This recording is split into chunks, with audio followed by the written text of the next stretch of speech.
that is probably the biggest obstacle that we run into, especially with somebody who's a solopreneur, is not familiar or they don't have any experience working with somebody.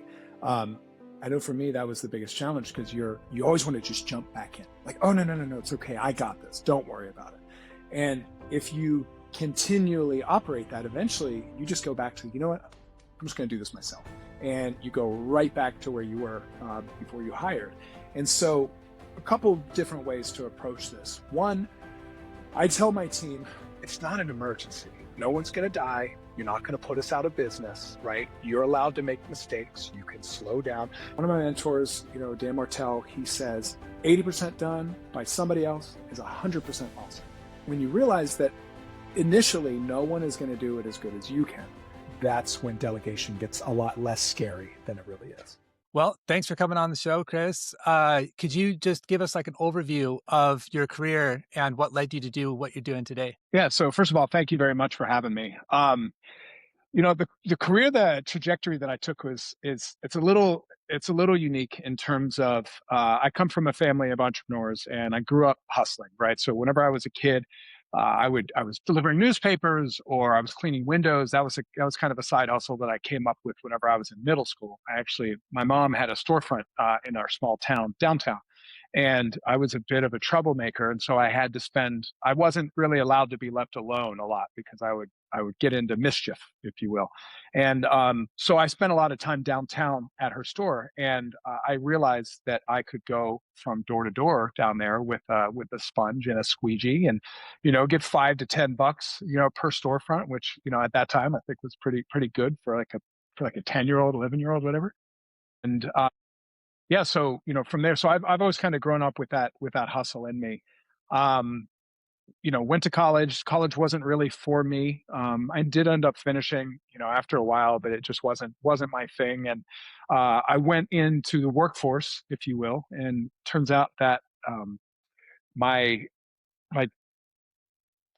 my mischief, if you will, I'm not a very good employee. We'll just say that I'm very unhireable. I can be very opinionated, and I like to do things my way, which doesn't really work if you're working for somebody else most of the time. So it's kind of self-employed entrepreneur by force, essentially. But fortunately, I like it. I've been able to build several businesses and exit. I've had 4 exits so far, all of them profitable. Knock on wood, I haven't lost yet. And yeah, I mean that kind of brings me here. I've done everything from door to door to quick credit card processing sales to we owned a party bus and a collection agency, and now I have my staffing company, which actually started. I was my own first client whenever I was doing credit card processing. I did that for almost 20 years, and I was kind of stuck at a revenue ceiling for many years, and my problem that I had was hiring. And I wasn't able to get the right people on the team, right? I didn't really have the revenue to hire the level of person that I knew I needed to hire. So I continued to hire C players repeatedly and then wonder why it didn't work. And I actually made a post today: when you pay peanuts, you get monkeys. And so it's kind of, so that was what ended up happening there. I found out about virtual assistants at a conference that I was at, tried it out for myself, and and kind of the rest is history. And so as I was exiting my credit card processing company, I kind of drifted into this naturally. And now that's what I'm doing full time. And we grew this company so much faster than any of the others. Hmm. Well, That brings me to today. congratulations, first Thank of you. all. There's a lot that I look forward to getting into there. But first, perhaps, I see this trend, perhaps you do as well, with more and more entrepreneurs popping up for various reasons. Market's changing. It seems almost a requirement that you have some sort of side project at the very least. You worked in a few different industries there, it sounds like, all successful. Is there any kind of, or maybe let me ask this a different way. What would you say to someone that hasn't been an entrepreneur yet, as far as like what you saw that made you decide, I'm going to start a business out of this? What does that early stage look like? So I'll talk about the credit card processing company. Well, it was one of the jobs that I got fired from. I just happened to be really good at it.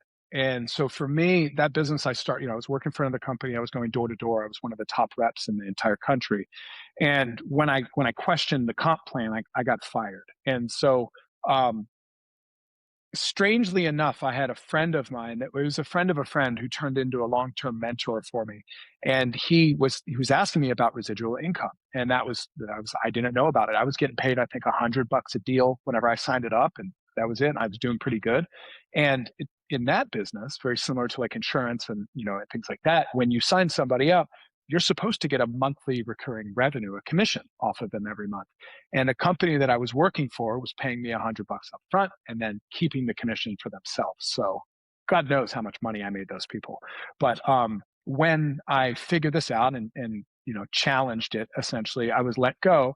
But I found out there were other companies out there that you could do essentially independent contractor for and start your own company and use their infrastructure on the back end. And so that's how that came about. So that company was started almost out of spite because I wanted to, kind of stick it to them, right, for firing me. And, and that was Best motivation. Absolutely. that was the best motivation at the time. It works. The party bus company. Yeah. I mean, the party bus company, we started it because I was in my early 20s and we liked to go to the bar and we liked to take limos and we saw how much money we were spending party limos and party buses. And, I saw how much money we were spending on it. So I went to one of my buddies and said, hey, I think we can get into this and probably run this. And we started off because we just wanted to use it ourselves. And then we said, hey, we have to find a way. Kind of like the rich people when they lease jets, right? They want a jet for themselves and then they need to make money in it whenever it's going. But obviously this is on a much smaller scale. Nice.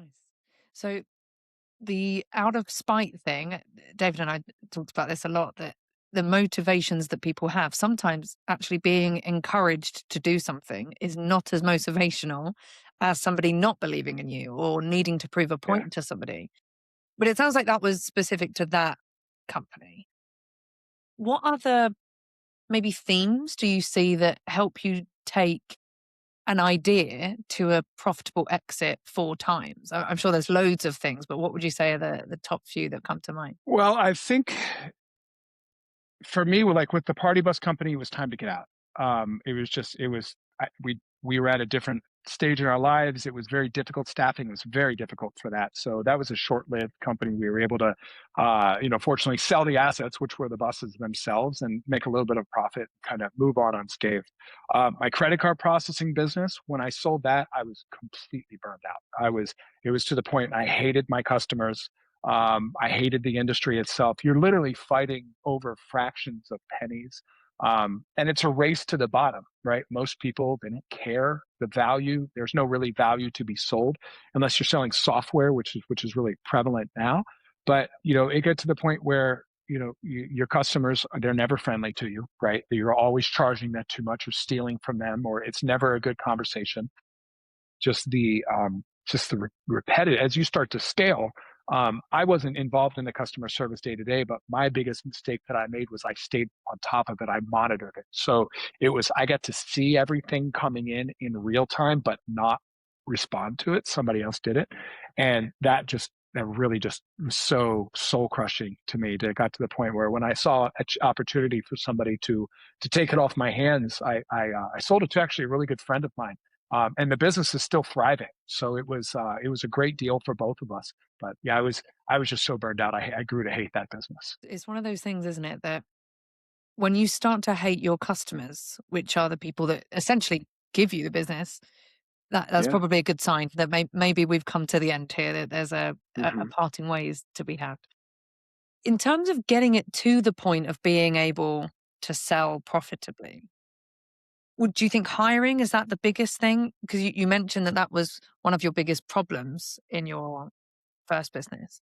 Or was it the credit card business, sorry, that you said was one of the biggest problems there? Was the hiring? Credit card business. Yeah. Right, okay. Yeah, it was hiring. So was it hiring that eventually took it to the profit levels that you could sell it? And what changed in the middle there? Yeah, removing myself from day-to-day operations so I can focus on the things that I was good at was the key to becoming profitable.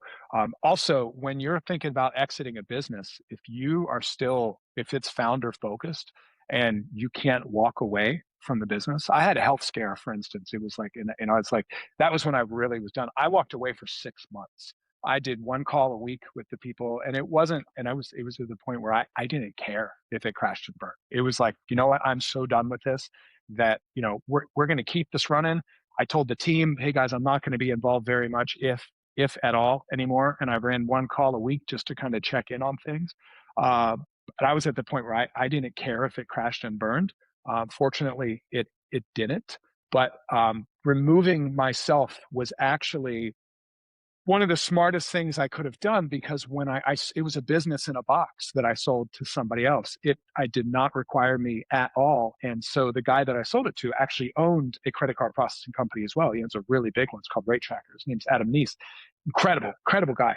But he was able to take my business and just bolt it onto his with literally zero involvement from him, because it ran by itself. And because of that, it was truly an asset for him, as opposed to something that he was going to come in and really have to get his hands dirty on to get it up to speed. So many points I want to touch on about removing yourself from the business, what that looks like, as well as due diligence on an acquisition, et cetera. But perhaps rolling back to helping other entrepreneurs break the $1 million ceiling, you said that's typically an operational issue.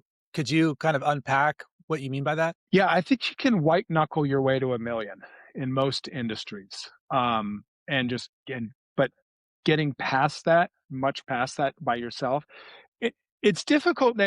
Things are changing right now with AI. Like, I think we're going to see the first solopreneur billionaire soon, if very, very soon, just because of the way that you can leverage AI now, especially with Claudebot and all. It's just incredible stuff. So if you understand that, right, then what I'm about to say is might not be relevant in a year from now, but replacing yourself and being able to get out of the way so you can focus on what it is that you need to do to grow that business, whether you're the one out in the field turning the wrench, or whether you're out shaking hands at conferences and going to different groups and expanding your network.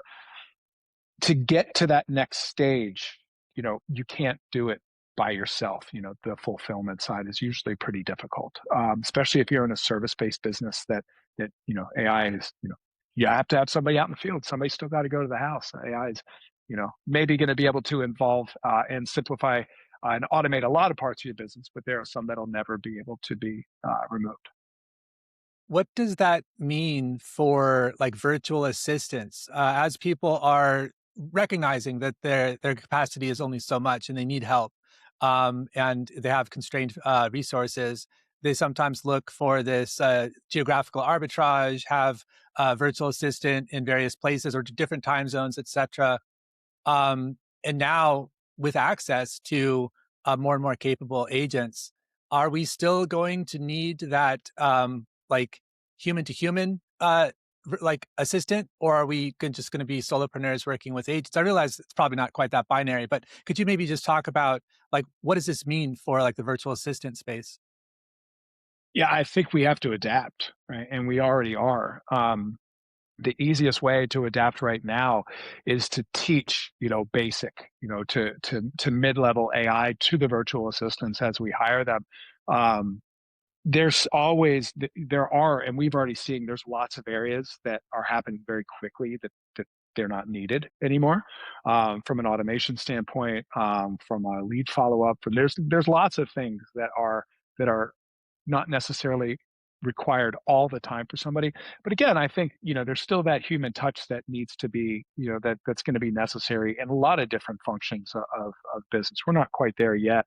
But I think, or I know that leveraging the virtual assistant, teaching them AI at the same time, it's just, now you're going to be able to get a 10 times output out of them as you were before, and they become even more valuable. And how do you think that plays with, because being able to hire remotely, even if you're not geographically arbitraging, if that's the verb for that, but even if you're not doing that, Good verb, by the way. yeah, great. You're still able to access a much bigger talent pool, even if it's within the same town. It's just that people don't necessarily want to cross town to work for you, kind of thing. With AI, obviously you're able to access. Location doesn't matter at all. Language doesn't matter at all. Culture doesn't matter at all. The AI can do what you want it to do. I'm still a believer that AI is going to help humans to do a better job rather than replace humans entirely. But what are your thoughts on where you hire, is it better to have people in person? Is it better to have people remote? Is it better to have less people and use more AI? What are your thoughts on that for ultimately a successful business? I think it's on a case by case basis. Every business is going to be different. And COVID definitely taught us that remote work is in many times optimal over in person. There's a lot of studies show that the people working from home get much more done more accurately than somebody who has to go into an office on a daily basis, and for a number of reasons. But I do think that being able to leverage a combination of both of them, both AI and that remote talent, especially if you're looking at overseas, which obviously, right, different price points, different cultures, different hours, you can really bridge gaps during that time. But being able to leverage them together, I believe, is really what's really gonna, because you can get 10 times the output out of one person now, especially if they know, if you don't, if they know how to talk to it, like ChatGPT or Claude or any of them out there, that's a complete game changer. And so training somebody on AI doesn't necessarily mean that they have to get in and learn how to make agents and all this stuff, but they should be able to handle, basic conversations with these LLMs and, and be able to really multiply their output from there. I was going to say, Chris, you could probably relate to this, but that initial delegation step, when you're the founder wearing 10 hats, can feel like, Lewis Hamilton handing you the steering wheel mid-race, don't scratch anything now. And how do you, as the founder, prepare for that? Come up with standard operating procedures and understand what the Pareto principle is of okay, I need this person in here now, and that'll give me some breathing room to get this person in here tomorrow. Yeah, that is probably the biggest obstacle that we run into, especially with somebody who's a solopreneur, is not familiar or they don't have any experience working with somebody. I know for me that was the biggest challenge, because you always want to just jump back in, oh no, it's okay, I got this, don't worry about it. And if you continually operate that, eventually you just go back to, you know what, I'm just going to do this myself, and you go right back to where you were before you hired. And so a couple different ways to approach this. One, I tell my team, right, we're in staffing, okay? And this is not applicable in all industries, but in most it applies. It's not an emergency. No one's going to die. You're not going to put us out of business, right? You're allowed to make mistakes. You can slow down. Maybe you don't do this as fast and as accurately as I do right now, but that's okay, because it's really, when you look at it, it's really not an emergency in the overwhelming majority of businesses. And it gives you a great opportunity to coach at that point. So I tell my team, look, you're going to make mistakes, especially in the beginning. One of my mentors, Dan Martell, he says 80% done by somebody else is 100% awesome. And that's something to, when you realize that initially no one is going to do it as good as you can. But there are ways that you can build and train the SOP. For instance, say you were coming on and working for me, I would initially show, to build an SOP, I'm going to show you exactly how I do right now. We're going to share screens, or we're going to talk it through, or if you're sitting beside me, you do it that way. I'm going to show you, you're going to take it in. Then you go back and absorb it. You're going to bring it back to me and show me. Now you show me, now you're teaching me, okay? And a lot of times it's not going to be accurate right there. That's fine, because now I can give you coaching, right? You can go back, you can come back and try it again. Once you get it, and once it's off my plate, you own it forever. You create the book, you create the checklist, you create the SOP, and now, right, you've shown me that you can do it already, and so there's no excuse and there's no reason for you not to. And I think when you really slow things down and really approach them, one of the biggest, man, we just dealt with this the other day. There was a guy, right, that expected from day one, that this person was going to be able to come in and know all of his scripts, know all of his customers, know everything about a very nuanced industry. And, just like, would you expect somebody sitting beside you? He's like, no, of course not. Okay. Then why would you expect somebody, on the other side of the world that you're paying, 70% less that you would here, whose English is a second language to them? What makes them any different?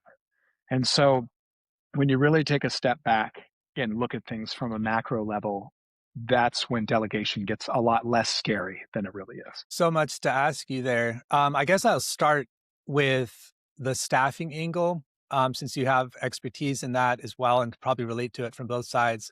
There's that kind of, it sounds so simple, right? I just need to hire someone who can do this thing. But there's layers and layers and layers of like a temporal factor, for example. I'm on my best behavior during the interview process, and then you see who I really am a month in.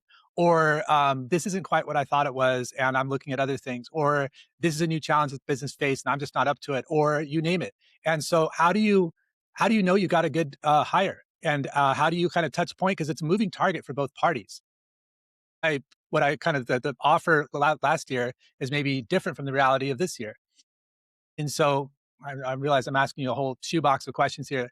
Let me distill this down to that initial hiring decision and like the trust. What should people look for, either working with a staffing agency or, heaven forbid, they try it on their own? Well, I learned how to do it on my own, so there's nothing wrong with that. But I can tell you that it's would have saved me a tremendous amount of time had I hired somebody else. So you kind of got to balance what's your time for. But I completely understand the people that want to figure out on their own. I really think from when the honeymoon period is over, okay, that which like you said, it's about a month typically. We look for intangibles. So are you showing up on time? Can you take constructive criticism without getting defensive, without arguing, without, being toxic? Can you do the work? Are you coachable, and are you smart enough, essentially? Like, if I show you something once, maybe twice, are you going to be able to pick it up? Or am I going to continually have to come back? And because that's a problem, right? It's, if I have to coach you 10 times on a simple task, then it's not a fit. So, it all starts in the beginning when, we look for people to just show up on time, right? If you can't show up on time, you can't work here. And we have a 90-day nesting period where, we have very close to zero tolerance for anything, because, we have to build those habits. I'm not going to be late. So why is it acceptable for you to be late? Just starting small, being able to really build out, okay, this phase, we're going to learn these skills. And then the next phase, once these are mastered, we're going to move into the next phase. And then the next phase, where, I think the biggest problem that a lot of people run into is they just try to throw the kitchen sink at them quickly. And roll stretch. That's a huge problem that we run into, where, we had one the other day where somebody hired somebody for a very specific role and then called us and they said, oh, no, she's doing great. She's doing great. And then 2 weeks later, we get a call. They're like, hey, I want to fire her. Like, why? Like, 2 weeks later, 2 weeks ago, you said she was doing great. Oh, well, she doesn't know how to do Google ads. I don't see Google ads in her job description, right? You hired her as a financial position, right? She's essentially a bookkeeper for you, and you're now expecting her to run Google ads. And well, she said she could. Well, of course she's going to say she can, because so it's being able to really make sure people remember why they hired the person, what the role is, and then breaking it out in terms of like an onboarding period, while monitoring intangibles. I think that's the way to make it less scary. I'm kind of telling on myself here a bit, but you brought up something that kind of brought up a memory in my mind of like the people you hang out with and kind of the language or culture that you learn as a result. And one of those is excuses being okay. And I think it's good to kind of mix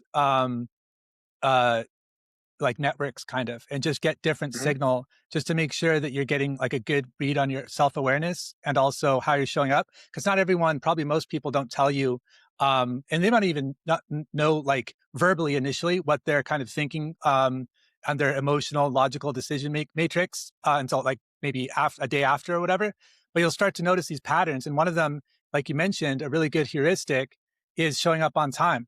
Because if I say, oh, my bus was late, my dog ate my homework, like this is language in my environment that's like acceptable. And it's just kind of like this real like laissez-faire, carefree kind of vibe. But if you don't know me and you're thinking like 10 moves ahead, you've got to go with how I show up. And if I got spinach in my teeth and my shirt's on backwards, like you got to make a judgment call. I might have the best excuse in the world. It might be that 1 out of a million chance that you were wrong and you just passed up Einstein. But typically, I think what I've learned is there's no excuses, and you have to be honest and just show up and learn. And you don't win all the time. And sometimes you might miss out and that hurts, but that kind of what we maybe touched on a little bit earlier with Becky was that can be a great motivating factor to get better. So I'm kind of mixing messages there, but one is for the part of the employee, just kind of show up on time and try to hit those early free shots. You made a really good point about if you can't show up on time, right? If you can't master that one, which is, it's common, we shouldn't even have to talk about this. How am I going to let anything else slide, right? If you may not be the best at this, but you're good enough to keep the job, you're good enough to be on the team. But now you're under a microscope because I don't know when David's showing up.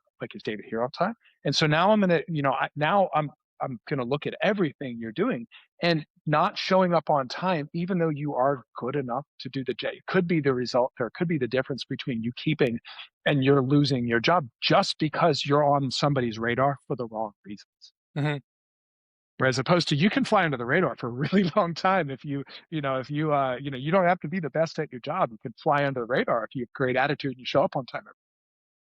Actually, sorry, Becky, one more thing I want to double click on there, because that's a really good point. The radar that you mentioned there, Chris. Some people are frustrated, they're underappreciated, or they're focusing on what they're doing really well, and they're missing what they're maybe those radar signals. And so that can be a good kind of thing to keep in mind. And sometimes it's the easy things of I found myself, the more that I am pleasant to other people and help them, not a nice guy manipulative way, but just what do you need? Here's a little bit of value, whatever. The more kind of power I get, and we all get. Whereas before I tried to be the perfect employee, and it was kind of running into a brick wall. And it's why isn't the world telling me how awesome I am, kind of thing. And I think that's really important, is just focusing on how you're showing up. I'm going to throw a spanner in the works because it's fun. So what about people who their output, and if they're measured by their output, are performing extremely well? But maybe it's a neurodiversity thing. Maybe it's a generational thing, struggle with something like timekeeping. Or maybe their written emails are a bit all over the place. And that's our first impressions typically, is when someone shows up, if they have spinach in their teeth and their shirt on backwards, maybe how they write an email. But potentially we're missing out on extreme output, or we're focusing on things that are nothing to do with performance and actually how well this person can do their job.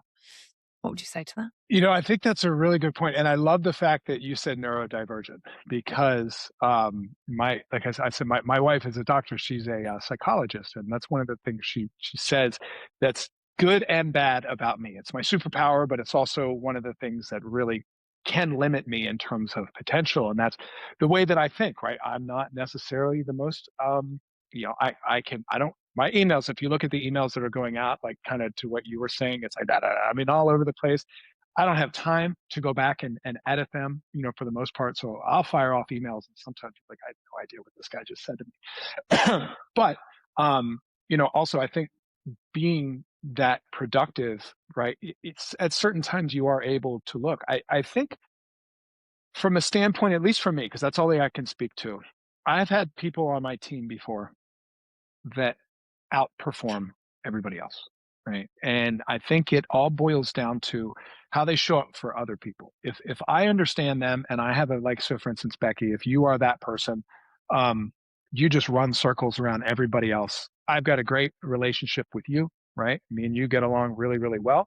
But you may not be the best at being on time. I think you have to pick and choose your battles as to where you're late on time. If you're showing up late to team meetings, then you're setting the example to everybody or I'm setting the example that that's okay. And, but maybe if you're late to a meeting with me, or you're maybe late getting work back and things, a lot of that can be overlooked. Again, it's on a case by case basis, because if you really like somebody and, and they do a great job, but there's just, this guy he just can't show up on time, right? I think it's all depends on who they're showing up on time for. Mm-hmm. Whereas opposed to, because we all hear about this, the toxic sales rep, the guy who comes in and rings the bell every single day, but he's just a complete asshole. You've got to get rid of that guy because nobody else wants him on the team, and it's a very public, right? And so you keeping him shows your team that really all you care about is production, and their feelings don't matter. And so it's a thin line.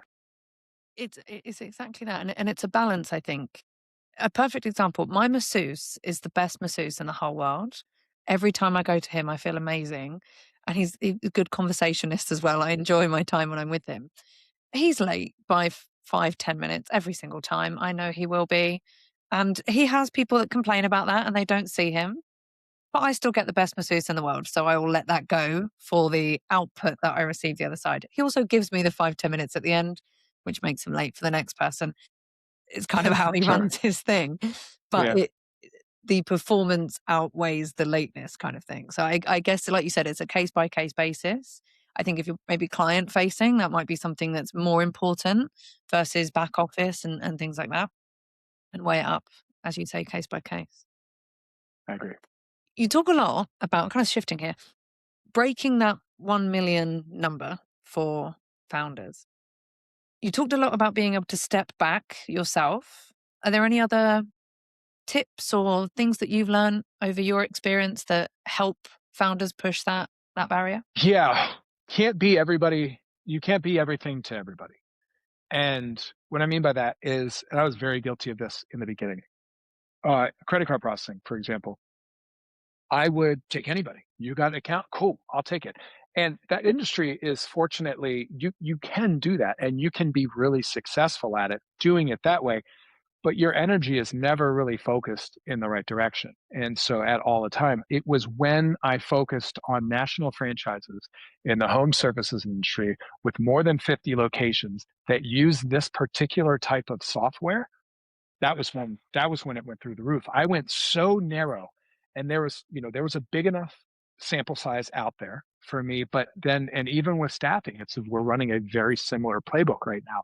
And so if somebody comes and they're not a fit, we just say no. Actually, I usually refer them to somebody else. But yeah, I mean, too many people, they start getting a little bit of money, or they start, seeing a little bit of success, and they want to add. I want to add this. I want to add this to the menu. I want to add this service. And then their attention gets spread. And because of that, everything suffers.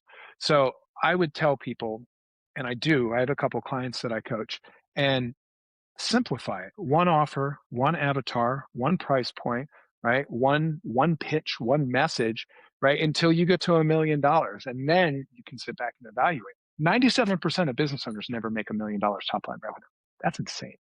And ChatGPT told me that, so I know it's not lying. But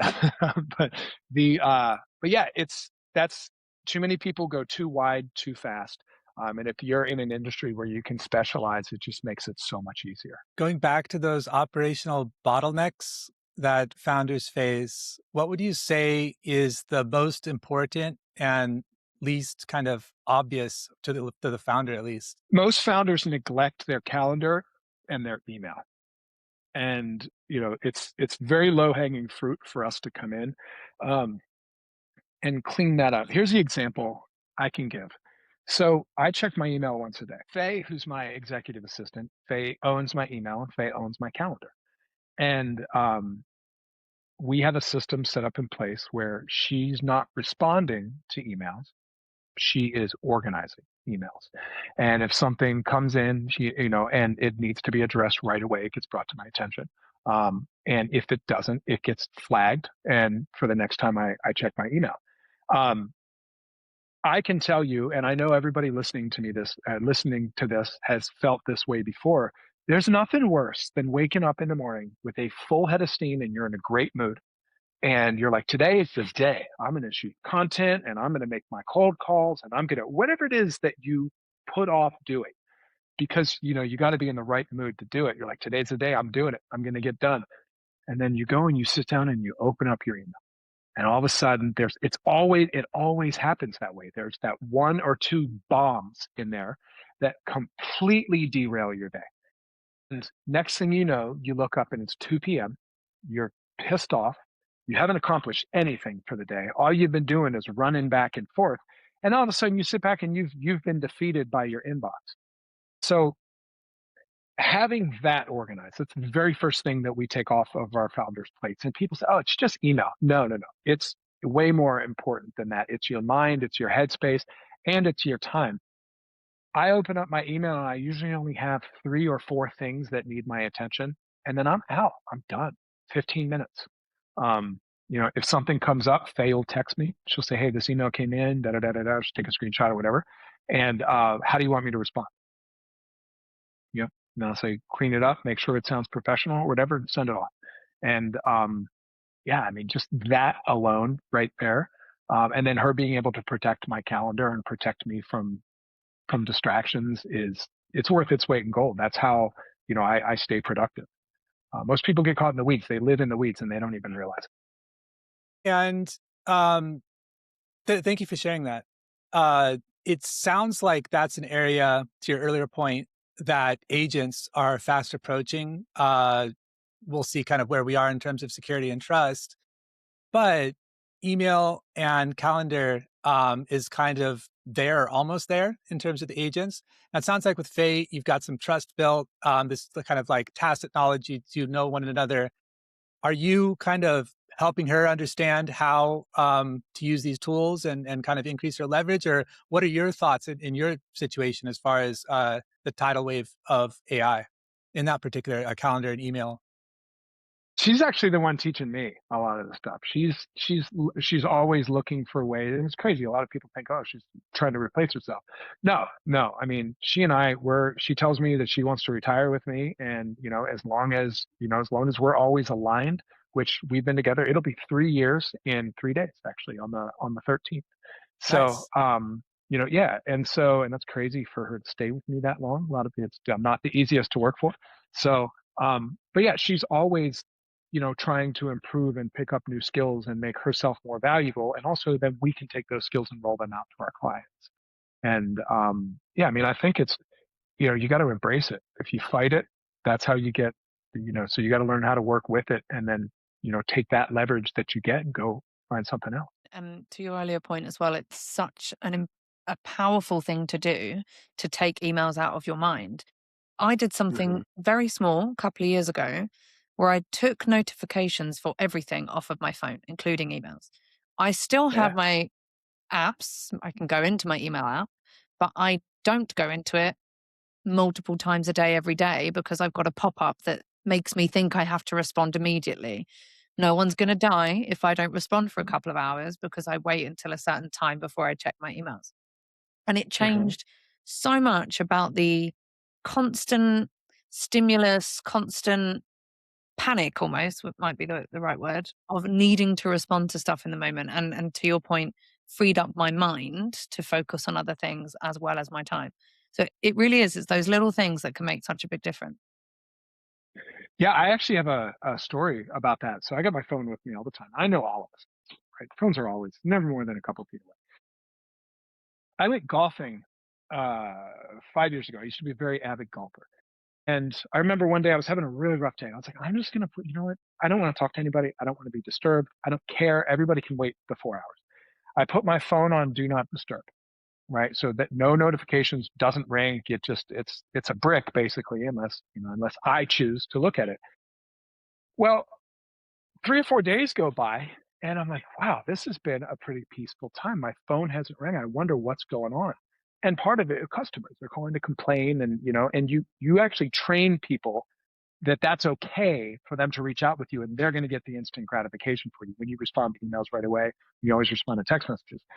So I had such a good 4 days or 3 days, whatever it was, with that my phone has been on do not disturb since that.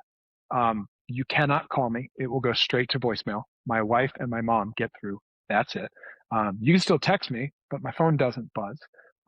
I went several years without any email on my phone. I actually was on vacation one time. And the person I was with was like, hey, I was always checking, married to the phone, always checking it. And she was kind of like, hey, if you don't, I'm going to throw your phone away if you don't take your email off. So I said, okay, I'll do it. It took me, 3 or 4 years to put it back on. It's now back on my email, which I reluctantly, gave it back. But so anyway, yeah, where I'm going with this, I've been on Do Not Disturb for many, many years, and I don't miss anything, right? I don't have the stress, I don't have the buzz like the Apple Watch, thousands of notifications per day, I'm sure, especially as an entrepreneur, right? Calls, texts, emails, solicitations, none of it's ever important. Right? It's like, hey, do you want to buy this? Do you want to do this? Do you want to jump on a call? Can I get a minute of your time? Right? It's notifications like that that'll just destroy your day. And so, putting myself on Do Not Disturb was probably the smartest thing I've ever done. I did it by accident, so it's great. Worked out well. What are your non-negotiables when it comes to communication and reporting? Those are always shifting for me. Like for instance, right now I'm in a season where I have made it to where I only take meetings after 2 p.m. The reason why that happened was because I was starting to get, I'm in Maine right now, and I'm in a very, very small town. I live off of a dirt road. There's like 700 people in this town. We don't have a stoplight. But it's beautiful. It's quiet. There's nobody up here. The other side of that coin is it takes 45 minutes to go anywhere, at a minimum, 45 minutes one way. So what happened was I would have a meeting at 11 a.m. or something like that. Well, I couldn't go into town. It was because it could be 9 a.m. I don't have time to go to the grocery store because it's 45 minutes there, 45 minutes in the thing, and then 45 back. And now I'm late for my appointment.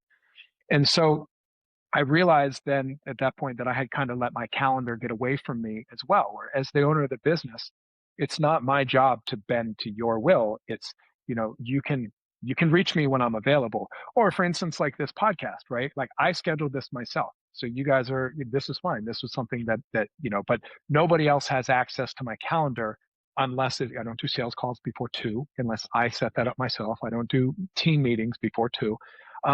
And what that does is that gives me my day. I'm still working. It's not like I'm not doing anything, right? I still get up at 4 and I'm, go straight to the computer. And most of the time, but it allows me to maintain my schedule and actually take some of the freedom back that is necessary to, again, it's just like when you hire a VA to get stuff off of your plate, right? You need room to breathe. You need room to think. And so the commission for that is based around timing now. Thanks for providing some insight there. I'd like to actually add on in kind of a tangential way to that physical fitness. There's like you kind of talked about it with like email. It's almost like back when Wikipedia first came on, and you find yourself, I was looking up this thing, now I'm learning about Napoleon over here, and it's like you go down the rabbit hole. Email is kind of like that. This task, that task, another email came in, you kind of jump on. It's like whack-a-mole. There's a lot to keep us busy these days, and our physical fitness can kind of take a back seat, and the brain and the body are, lo and behold, united like one. So you kind of need to focus on both. What do you do? What are your tips? Because I know you've probably had 80 hours of work to do in a 8-hour day. So how do you it sounds like prioritize your mind in the morning for like high leverage kind of activity. Let the chaotic kind of meetings, you don't know what I'm going to bring up, and you're going to have to, say that for the afternoon. And where do you put physical fitness in there? 9 a.m. 9 a.m. 9 a.m. Yeah. So I wake up, and I wake up when I wake up. I don't have an alarm, but it's usually right around 4 o'clock, between 4 and 4:30. I wake up, I go straight to the computer. For me, that's how my brain works. I'm the freshest in the morning, and then I get duller as the day goes on. And it was right. And I was giving too much control to other people over my calendar. And when that happens, right, people that don't care, like I was missing meals. I was like, hey, I got to eat. And they're like, cool, yeah, we're just gonna keep talking, right? Like, no, like I have to eat. I haven't eaten all day long. It's 3 p.m. and they don't care. So the only way to combat that is to be just as strong on the other side. So if I'm on it, it takes me 45 minutes to get to the gym from here. So I don't, I'll usually only meet with my assistant in the morning, but when it gets to 8:15, if I'm on the phone or if I'm on a call with you, I tell you, hey, I've got a hard stop at 8:15. If you don't respect that, I will literally drop from the call, because I'm my, if you can't respect my feelings, and that's very rude in my opinion, then I will be just as rude back, because I have to go take care of myself. I ran into a really, really serious health issue a couple of years ago. And that was actually one of the catalysts for me selling my credit card processing company. They thought I had a stroke. I had super high blood pressure. I was just amped all the time. That was one of the things that, did it. I wasn't exercising. I was drinking too much. It was all these different things where I was wearing on my body. And now it's like, I know if I don't exercise, my life is not, and you don't have to, it can just be going for a walk. I don't have to go in there and do crazy workouts every day. You got to get the blood flowing. So that's a non-negotiable for me. And I will be, aggressively insistent on that area of my time. Thanks for sharing. Again, it's those things of, and it sounds silly, but making sure we get sleep, not drinking too much, eating enough protein or whatever, it's that marginal gains thing. You might not know the story of the British Olympic cycling team back in the early 2000s. They've been rubbish. Sorry? I think it's Beijing, right? 2008? Yeah, it was 2012, the London Olympics, that they did very, very well. But yeah, sorry for they've telling done you poorly. about your own team, but I remember. No, you are right. You are right. The start of the 2000s, they were rubbish. And rather than say, right, we're going to change this one big thing, it was, okay, we're going to eat this much before a race and see if that gives us a little bit. We're going to pump the tires to this amount, and that will give us 0.2 of a second. And we'll change the shape of the helmet, and that'll give us 0.3 of a second. And you put it all together and you get quite a big gain at the end, but it's nothing huge that's changed. It's tiny little variables along the way that you've tweaked. And I think that can be applied anywhere in it, especially in the human body and in business. Yeah, it's not exciting. And I think that's one of the downfalls of, I know I fall trapped to this all the time. I'm like, if it's boring, I don't want to do it. Go find the next fun thing. I want my dopamine hit. And, and the fortune and the success and everything it is that the exits are in boring. Nobody wants to buy an exciting business that's super dynamic and all over the place all the time because it's unpredictable. They want boring. They want consistent. They want to be able to, they want to know that it doesn't require you and that it's not going to burn down if you want. Yeah, absolutely. So as we wrap up, Chris, I just want to check if there's anything that we didn't touch on regarding the founder's journey or operations or anything that you wanted to mention before we close. Yeah, I think, we covered, quite a bit. I guess just if we're going to really rehash anything, keep it simple, right? It's so easy to overthink things. It's so easy to spend money on things that aren't necessary, the next shiny object. Dial in your offer, dial in your pricing, dial in the person you want to sell it to, and just put your head down and just go and get the things off your plate that you don't want to be doing. The time sucks, the energy vampires. Get them or hire somebody else. Doesn't matter if it's a virtual assistant or somebody in your office or somebody that you meet on Fiverr that's going to do stuff fractionally. Just get all that stuff off your plate so you can focus on what it is that you're truly great at. And that's when small changes start to happen. That's when you're happy too. Business is fun when you're happy. When you're miserable, it sucks. So if we could maybe operationalize that really quick with like either a 7-day schedule or does that start with like spend 10 minutes tonight just kind of scoring these 5 points? How would you kind of give people a cheat sheet, if you will, or like a operational tip on how to do that tomorrow? That's so great. There is something that's called a time study. And if you guys want, I actually have a really cool template about it. So if anybody who's listening to this follows me on Instagram, I am Chris Kille. IAMCHRISKILLE. I've got a template for it where, again, boring, not exciting, but you take, 5 days in a row while you're at work. And every hour you set an alarm on your phone, right? Phone, put an alarm on it. Every hour, when the alarm goes off, you write down what you just did, right? What you were doing for that last hour. One, you're going to find out how much time you waste. It's an incredible amount of time that you waste. But then two, the activities that you do, then you say, do I like doing this? And am I good at them? Right. And if it's something that you're good at and you like doing it, you keep it. If it's something that you're not good at and you don't like it, then you either delete it or delegate. Because also another thing that most people don't realize is there's so much stuff on your calendar that you can just stop doing. and nobody will notice. And it has no effect. You can just delete shit and and nobody notices. Title of the episode. Yeah. You can delete shit. Yeah. Yeah. Nice. Like Chris Kille. And no, that's awesome. Thank you. And so Instagram, I am at I am Chris Kille. Where else can people find you? Where would you like to direct them?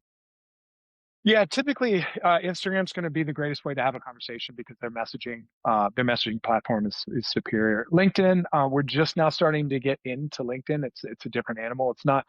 We didn't get into LinkedIn before because in my mind it's boring, so it's not exciting. But that's where my clients live, and so we're going to get good at that upcoming. But yeah, Instagram's the easiest. Great.